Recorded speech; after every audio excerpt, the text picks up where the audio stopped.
Ceci est un livre audio autogénéré par Google. Ouverture philosophique. Collection dirigée par Aline Caillet, Dominique Château et Bruno Péquignot. Une collection d'ouvrages qui se propose d'accueillir des travaux originaux sans exclusif d'école ou de thématique. Il s'agit de favoriser la confrontation de recherches et des réflexions, qu'elles soient le fait de philosophes professionnels ou non. On n'y confondra donc pas la philosophie avec une discipline académique. Elle est réputée être le fait de tous ceux qu'habite la passion de penser, qu'ils soient professeurs de philosophie, spécialistes des sciences humaines, sociales ou naturelles, ou polisseurs de verres de lunettes astronomiques. Dernière parution. Ahmed Marouani, Platon et l'homme dans les derniers dialogues, 2010. Béatrice Alloucheppourcel, Kant et la Schwärmerei, 2010. Mélissa Thériault, Arthur Danto ou L'art en boîte, 2010. Agnès Besson, Lou Andréas Salomé, Catherine Pozzi. Deux femmes au miroir de la modernité, 2010. Philippe de Vienne, Penser l'animal autrement, 2010. Claire Le Brungouanvic, suite de l'admonition fraternelle à Mare Sissus de Jean Amos Comenius. Traduction française annotée de Continuatio Fraternae Admonitionis Comeni ad Maresium, 2010. Michel Aumont, Dieu à volonté. Ultime confidence d'Ignace de Loyola dans le récit, 2009. Jean-Louis Bischoff, Les spécificités de l'humanisme pascalien, 2010.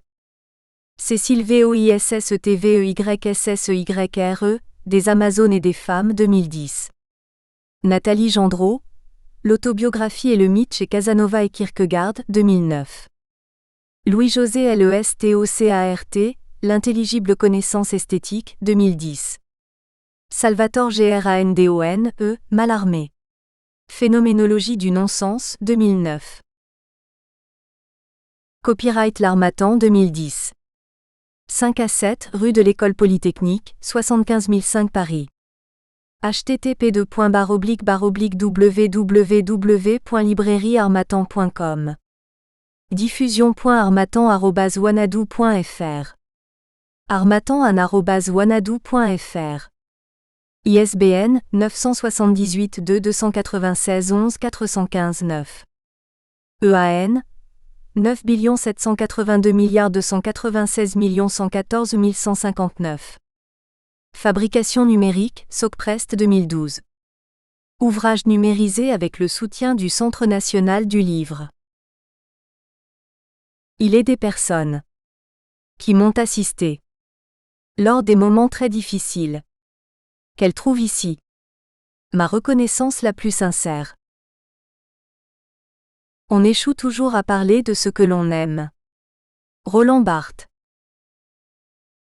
Pour introduire Barthes, chacun de ses livres est vivant.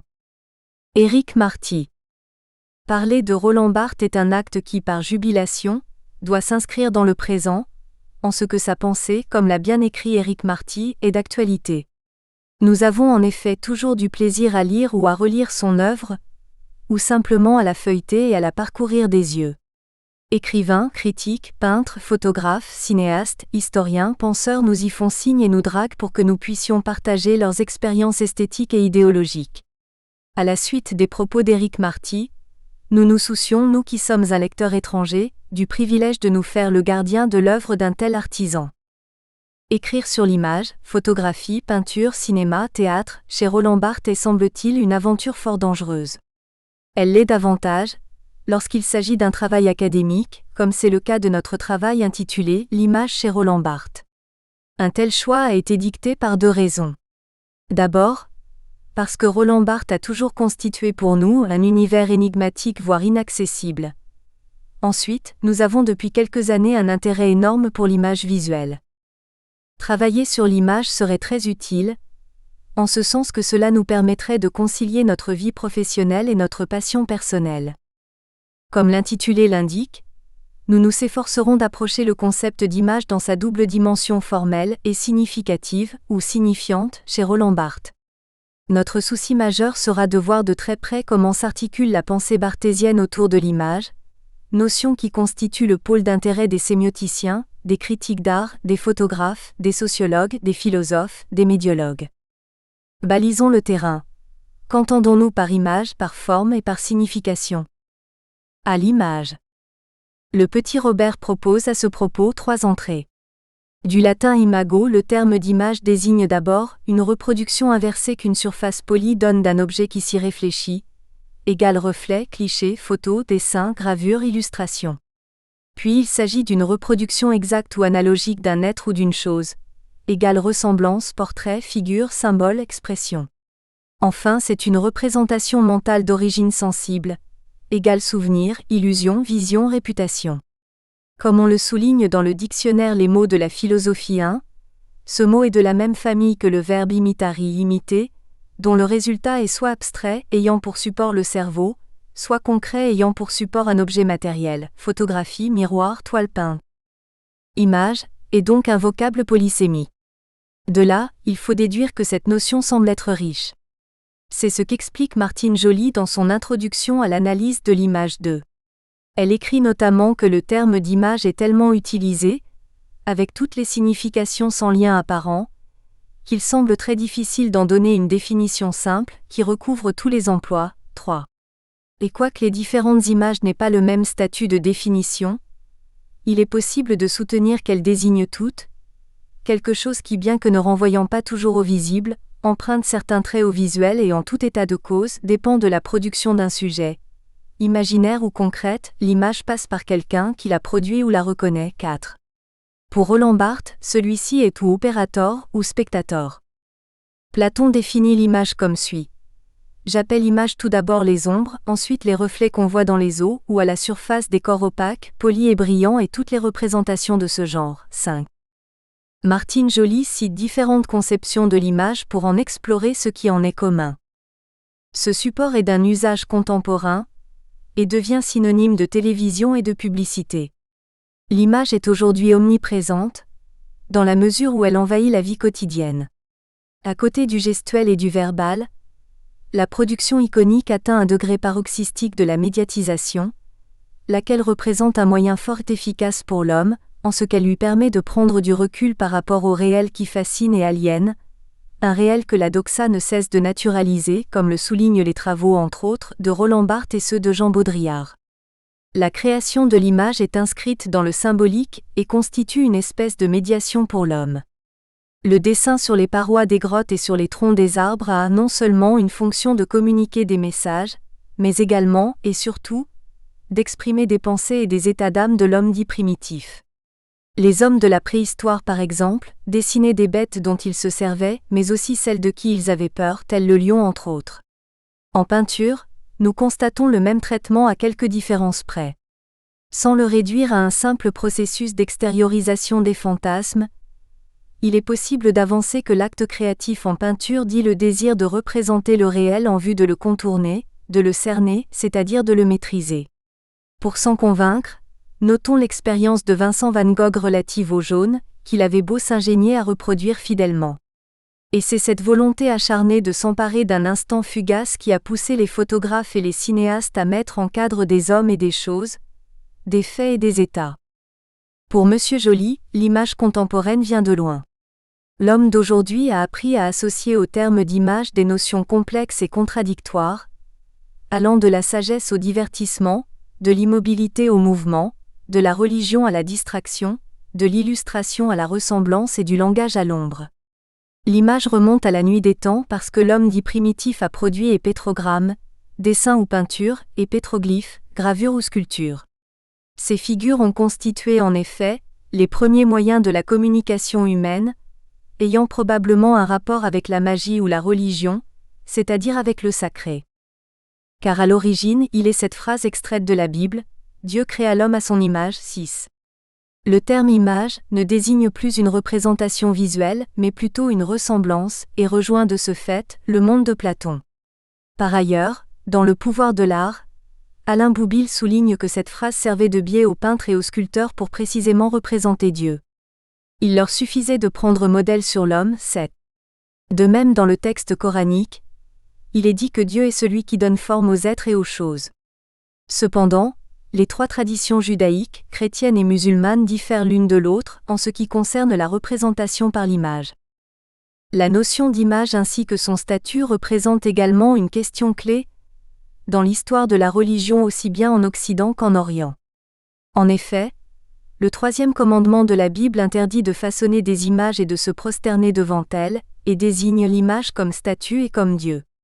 Ainsi, toute religion monothéiste se doit de combattre les images, c'est-à-dire les autres dieux 8. Il y a lieu d'avancer que l'image s'est en fait attribuée un statut profane, elle a pu cependant prendre des formes variées.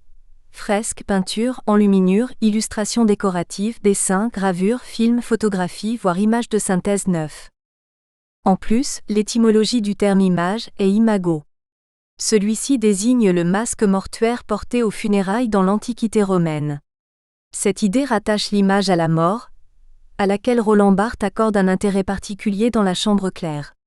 Ce livre s'inscrit dans une lignée platonicienne, puisque la photographie constitue une image qui conduit à la connaissance de soi et de l'autre, la mère. L'image peut faire penser à certaines activités psychiques et mentales, telles que le rêve, le langage par image, etc. L'image mentale correspond à l'impression que nous avons, lorsque par exemple nous avons lu ou entendu la description d'un lieu, de le voir presque comme si nous y étions. 10. Elle peut également s'élaborer de manière quasi hallucinatoire, et s'exprimer sous la forme d'une structure formelle que nous avons intériorisée et associée à un objet ou à notre propre corps. En témoigne une photographie dans Roland Barthes par Roland Barthes.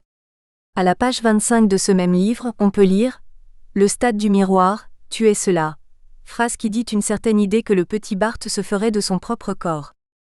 L'image et son potentiel se sont développés, au cours des derniers siècles, dans différents domaines, à commencer de la médecine à l'astronomie, des mathématiques à la météorologie, etc. Par ailleurs, il est fort aisé de distinguer deux sortes d'images.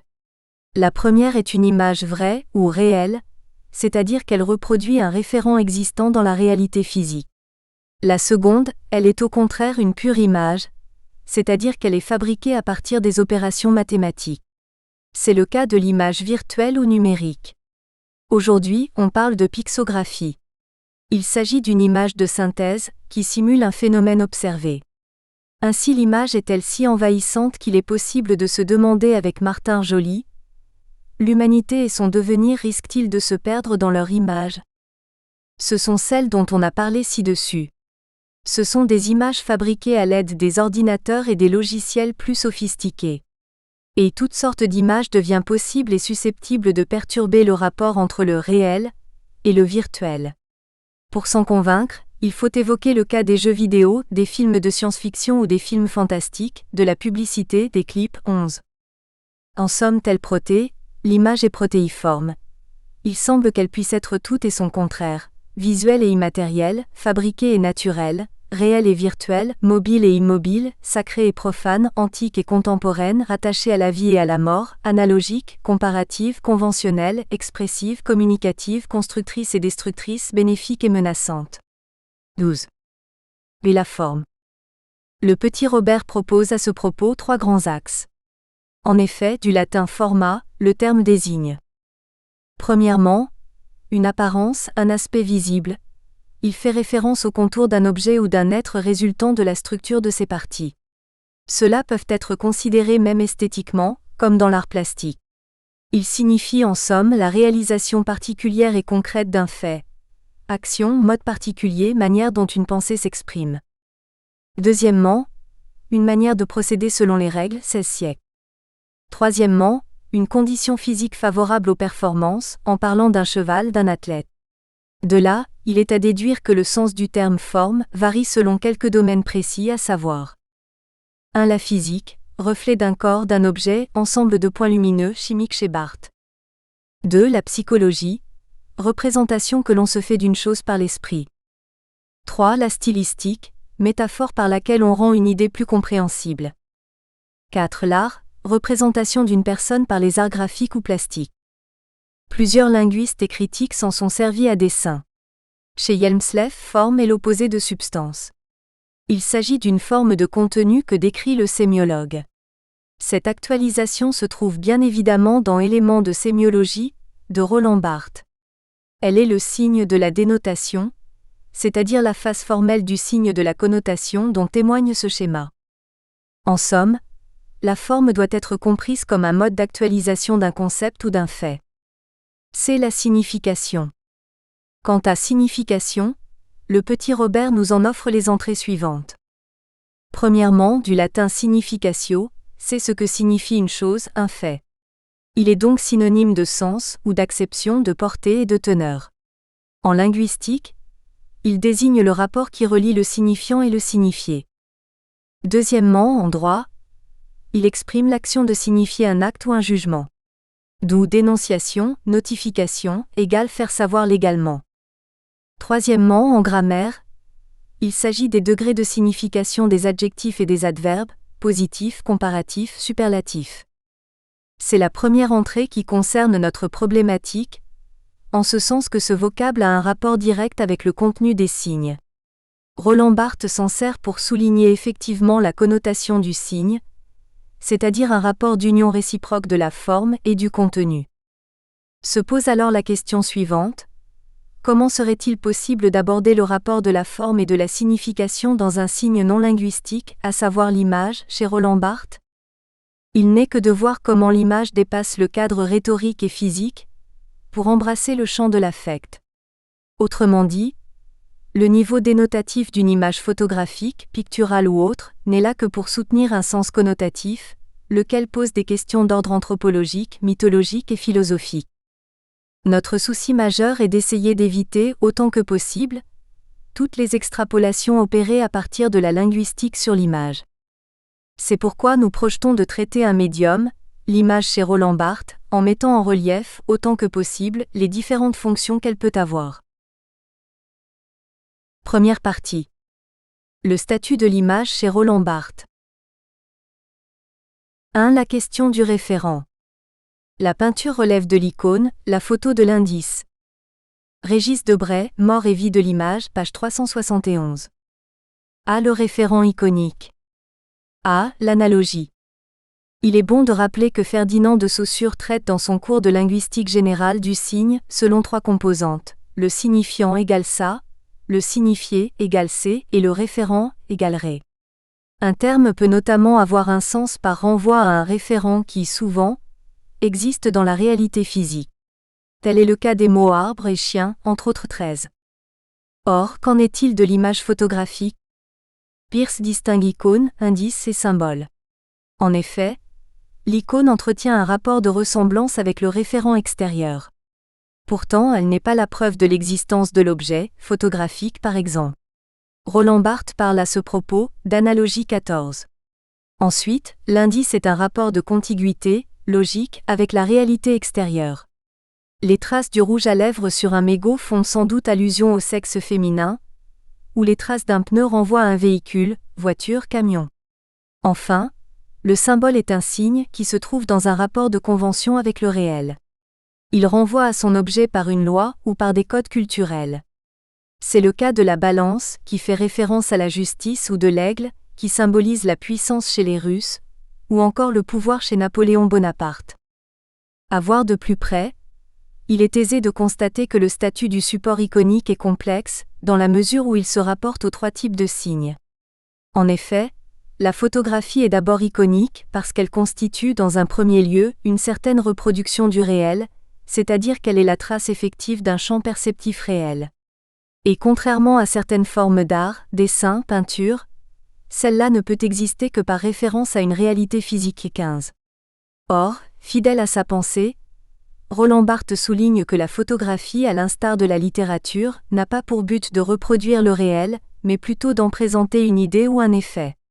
Rappelons que l'analogie était sa bête noire, en ce que celle-là stigmatise un effet de nature. Analogique, la photographie constitue ainsi le naturel en source de vérité 16. Elle ressemble toujours à quelque chose qui lui est extérieur. L'analogie peut être cependant dépassée par la copie, en tant que reproduction plate, ou par l'anamorphose, c'est-à-dire que l'objet mimé se trouve déformé selon certaines règles. Ainsi, la copie et l'anamorphose constituent 2 formes de transgression de l'analogie. Cela revient à dire que la photographie se situe à califourchon entre les 2 extrémités. Analogique, elle reproduit un objet réel, anamorphique, l'objet reproduit n'a rien à voir avec son référent, c'est un objet de papier pour imiter Roland Barthes lui-même lorsqu'il parle du personnage romanesque. Dans La Chambre claire, Barthes parle d'une certaine irréalité photographique. Pour s'en convaincre, il faut relire la section où il souligne que la photographie est un message sans code, parce qu'elle est une genèse automatique et qu'elle est une émanation du référent, c'est-à-dire qu'elle est une inscription référentielle. D'où l'emprise de la référence sur le représenté. Partant, la photographie repose sur la question du réalisme dans toute sa prégnance. Paradoxale, elle se trouve déterminée par son référent et rien que par celui-ci, page 41. Néanmoins, c'est l'absence du référent qu'elle met en scène. Cela pose la question du réalisme de la photographie. A. Le réalisme. Parler du réalisme semble une entreprise fort difficile, car ce concept dépasse le cadre historique et générique. En effet, Aristote, 385 environ 322 AV. JCH, déjà, parle dans la poétique de poésis et de mimésis. Le premier terme renvoie à la création, dont poète qui signifie créateur, Homère notamment. Quant au second, il se rapporte à l'imitation, c'est-à-dire à une volonté de montrer et de reproduire des scènes de réalité, dont témoigne le théâtre à l'époque grecque. Ainsi le réalisme concerne-t-il différents domaines. Pour un grand nombre de philosophes, il est possible de percevoir, comprendre, sentir les objets qui nous entourent par le sens. Ces objets ont une réalité physique et indépendante de notre perception, entendement. Il vaudrait bien rappeler que l'on peut distinguer le réel, qui est une donnée physique, et la réalité, qui est une idée que l'on peut se faire de ce réel. Ainsi, la réalité serait une certaine représentation psychologique ou autre de ce qui nous entoure. En littérature, le réalisme désigne donc une volonté de rendre par les mots la réalité elle-même, à partir d'une observation scrupuleuse des faits. Cette tendance est illustrée, entre autres, par Honoré de Balzac et Stendhal. L'esthétique réaliste se définit de ce fait comme une tentative de refléter le réel, à l'instar de ce miroir que l'on promène tout le long d'une route, Stendhal. Cependant, cette conception s'avère une aberration car toute reproduction mécanique relève de l'impossible. Ainsi, le réalisme vise, selon Roland Barthes, à créer un effet de réel, non à imiter le réel.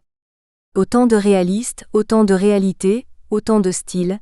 Flaubert, Stendhal, Maupassant, Balzac, les Goncourt de même, le naturalisme de Zola sera plus tard une sorte de réalisme qui donne à la littérature un modèle de science et de vérisme. Ce courant réaliste aura des répercussions aussi bien dans le temps, 19 degrés S, 20 degrés S, que dans l'espace, le monde arabe avec Naguib Mahfouz, et une influence sur les autres genres, cinéma, peinture. Roland Barthes semble marquer une distance vis-à-vis de la conception dite classique du réalisme, laquelle pose que l'idéal serait de représenter fidèlement le réel ou la vie.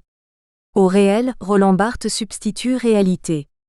La révolution de ce penseur était de battre en brèche l'idée qu'il est possible de transcrire scrupuleusement le réel, et de nous mettre en contact immédiat avec le monde tel qu'il est. 17.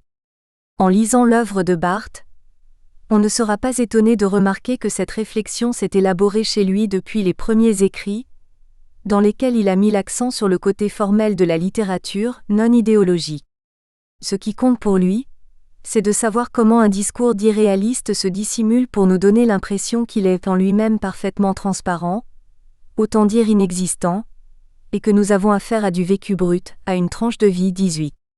Son souci majeur, c'est de montrer à travers le détail inutile, à quel point l'être et le paraître de ce discours ne coïncident pas.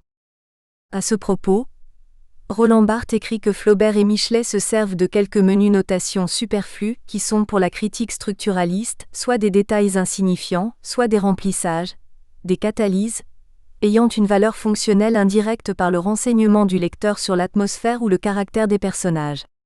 Or, ces détails infinitésimaux sont récupérables par la structure d'ensemble.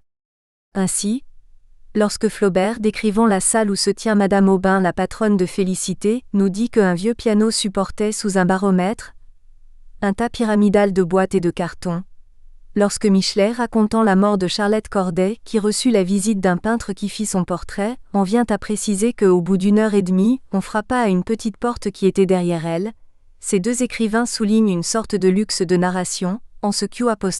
Ils mettent en valeur implicitement la symbolique de certains détails, comme chez Flaubert. Vieux piano, standing bourgeois. Tas de boîtes et cartons, désordre, déshérence.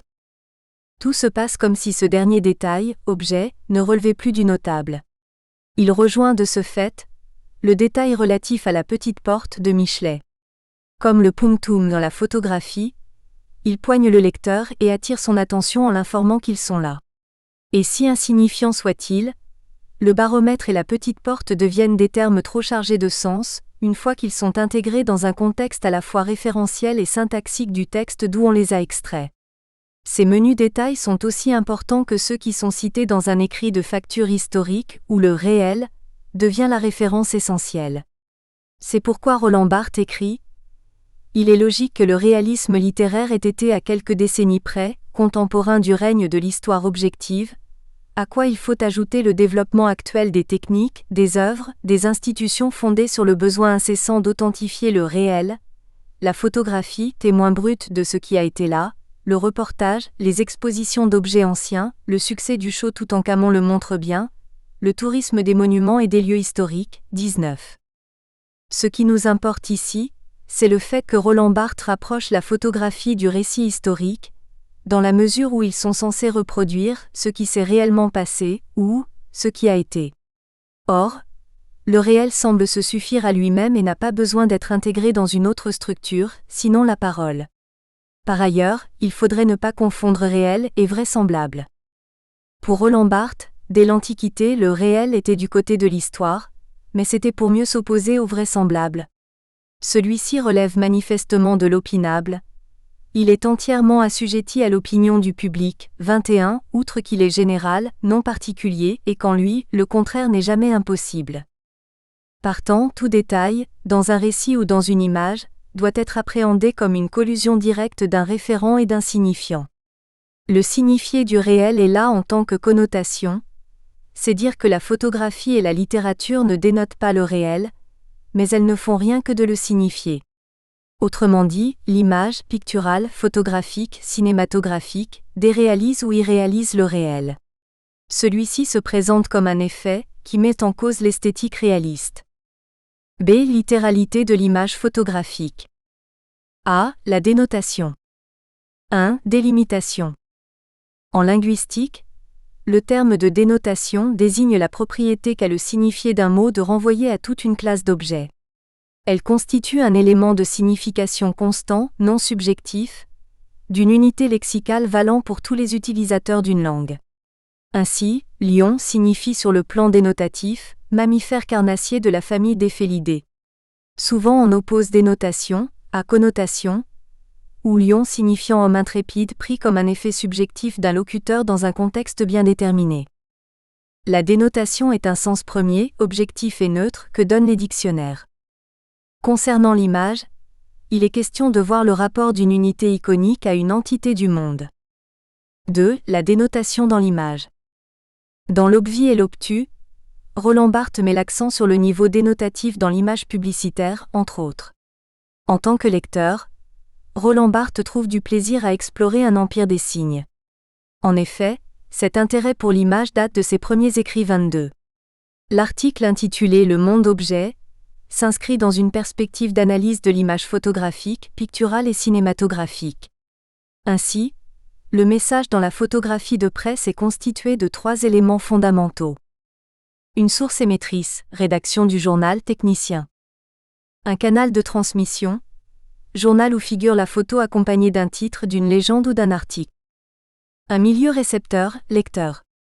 Pour Roland Barthes, une image photographique peut changer de sens en passant d'un journal à un autre, comme par exemple, de l'aurore à l'humanité. Quant à l'émission et la réception, elle relève d'une sociologie, laquelle se manifeste dans l'étude des groupes humains, de leurs mobiles et de leurs désirs au sein de leur société. Le message bénéficie, selon Barthes, d'un autre statut, car la photographie n'est pas... Nous espérons que vous avez apprécié cet aperçu. Pour continuer à écouter ce livre audio sur Google Play Livres, utilisez le lien dans la description de la vidéo.